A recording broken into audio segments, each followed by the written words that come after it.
Paragraph number 2, I would get up every morning at the orphanage, make my bed just like the little soldier that I had become. Then I would get into one of the two straight lines and march to breakfast with the other 20 or 30 boys who have lived in my dormitory.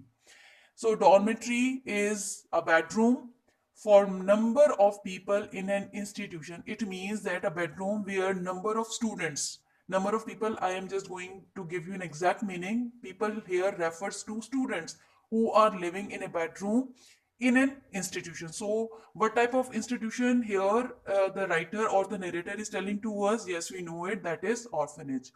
I would get up every morning. In the second paragraph, dear student, you must have observed first person pronoun has been used. In this paragraph, we get to know the narrator describes his routine at orphanage, making bed and having breakfast with other children in a regimented manner. What does this regimented manner means that I am using over here? It means making lines and march to breakfast with other 20 or 30 boys who have lived there in dormitory. Okay, so this is the routine and this is how they have to come and this is how they are taking their breakfast. This is their routine work. So the routine that they are following, the manner in which they are taking their breakfast is described as regimented manner, like in army, how the soldiers making lines and they march towards their breakfast, and then how many soldiers are there. So here basically we are not talking about the soldiers, but the way the writer is telling that how they have spent their life at orphanage is just like regimented manner.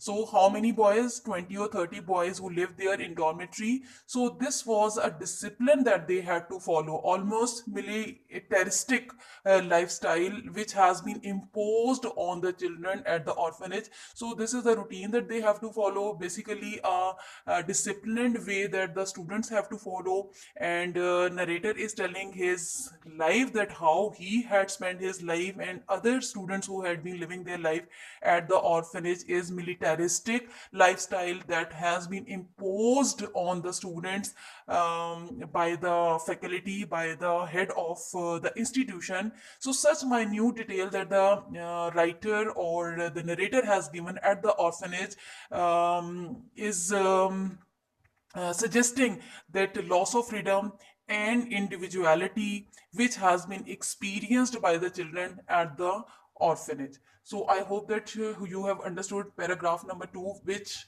describes loss of freedom and individuality which has been experienced by the narrator, by the writer at orphanage.